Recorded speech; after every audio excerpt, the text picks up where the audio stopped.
तो चलिए अब खबरों में आगे बढ़ेंगे, जहां पर आसमान में उड़ने वाले कुछ विमान सिर्फ मशीन नहीं होते, वो देश की ताकत, सेना का भरोसा और जवानों की जिंदगी से जुड़े होते हैं। भारतीय वायुसेना का AN-32 भी एक ऐसा ही नाम था, एक ऐसा विमान जिसने सियाचिन की बर्फीली चोटियों से लेकर करगिल की दुर्गम वादियों तक हजारों मिशन पूरे किए, जिसने हर मौसम, हर चुनौती को कहीं ना कहीं से बढ़ चढ़कर सामना किया। लेकिन आज उसी भरोसे की उड़ान जोरहाट एयरबेस पर थम गई। आग की लपटें उठी, मलबा बिखरा और देश ने खो दिए अपने 5 जाबाज वायु योद्धा।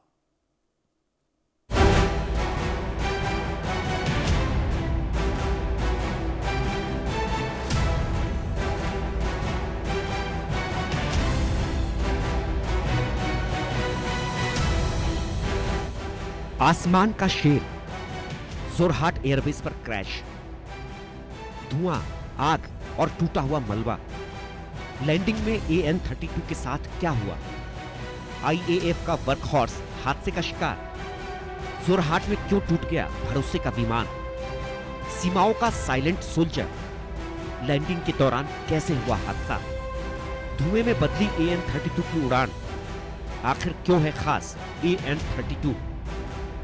सियाचिन का संकट मोचक कैसे गिरा? AN-32 क्रैश की पूरी कहानी।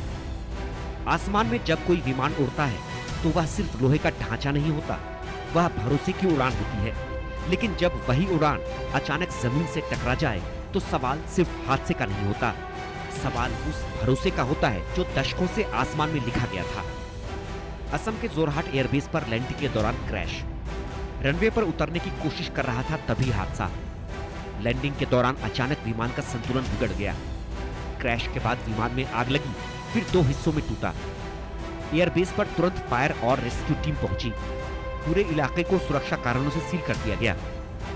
असम के जोरहाट एयरबेस से आई इस खबर ने सबको हिला दिया है, जहां भारतीय वायुसेना का AN-32 ट्रांसपोर्ट विमान लैंडिंग के दौरान क्रैश हो गया। इस हादसे में पायलट समेत 5 जवानों की मौत हो गई। इनमें squadron leader Prashant Singh, flight lieutenant Shubham Kumar, sergeant Jitendra Sharma, Agniveer वायु खेमाराम कुमावत और अग्निवीर वायु दानिश आलम शामिल है। वह विमान जिसे सीमाओं का साइलेंट सोल्जर कहा जाता है, आज खुद सन्नाटे में बदल गया।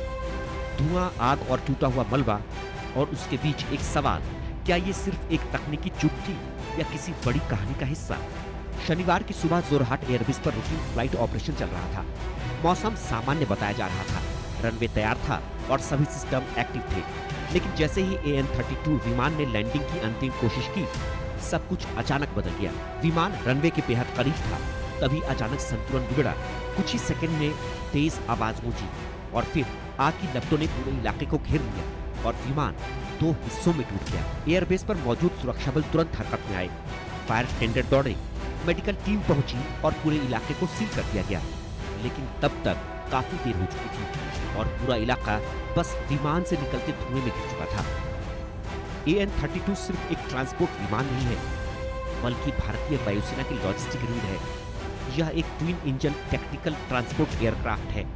इसे सोवियत यूनियन के एंटोनोव डिजाइन ब्यूरो ने बनाया था, खास तौर पर भारतीय वायुसेना की जरूरतों के लिए डिजाइन। हाई एल्टीट्यूड इलाकों में उड़ान भरने में सक्षम है। लद्दाख, कारगिल और सियाचिन जैसे क्षेत्रों में ऑपरेशन करता है। कच्चे और खराब रनवे पर भी आसानी से टेक ऑफ, लैंड कर सकता है। 1984 से IAF में शामिल होकर लगातार सेवा दे रहा है। सैनिकों और सामान की ढुलाई में अहम भूमिका निभाता है। अपनी मजबूती के कारण इसे IAF का वर्क हॉर्स कहा जाता है। अब ये भी बात करते हैं कि इस विमान की खासियत और सबसे बड़ी पहचान इसके इंजन है, जो पंखों के ऊपर लगे होते हैं। इसका मकसद था कच्चे और पथरीले रनवे से उड़ान भरते समय इंजन में धूल और कंकड़ न जाए। मजबूत landing gear, high lift wing और रफ टेरेन क्षमता इसे हर मौसम का साथी बनाते हैं। यह विमान लगभग 67 टन वजन या 50 सैनिकों को एक साथ ले जाने में सक्षम है। भारतीय सेना के लिए AN-32 सिर्फ मशीन नहीं, भरोसेमंद साथी था। सीमाओं पर खाना पहुंचाना हो, बाढ़ में राहत गिरानी हो या बर्फ में फंसे जवानों को सपोर्ट देना हो, यह विमान हमेशा सबसे आगे रहा। इसी वजह से इसे कहा जाता रहा IAF का वर्क हॉर्स। फिलहाल हादसे पर जांच जारी है, लेकिन शुरुआती स्तर पर 3 संभावनाएं सामने हैं: तकनीकी खराबी, लैंडिंग एरर या मौसम में अचानक बदलाव। विमान में लैंडिंग फेज सबसे संवेदनशील होता है, जहां एक छोटी सी चूक भी बड़े हादसे में बदल सकती है। आईएएफ ने कोर्ट ऑफ इंक्वायरी के आदेश की प्रक्रिया शुरू कर दी है। हादसे के तुरंत बाद एयरबेस पर हाई अलर्ट घोषित कर दिया गया। फायर ब्रिगेड ने आग पर काबू पाने की कोशिश शुरू की। मेडिकल यूनिट्स ने घायलों की तलाश शुरू की। रनवे को अस्थायी रूप से बंद कर दिया गया।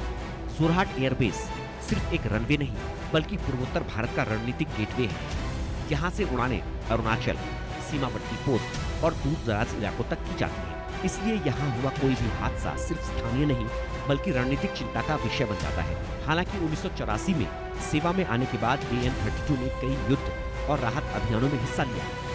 कारगिल युद्ध से लेकर प्राकृतिक आपदाओं तक इस विमान ने हर मोर्चे पर अपनी मौजूदगी दर्ज कराई।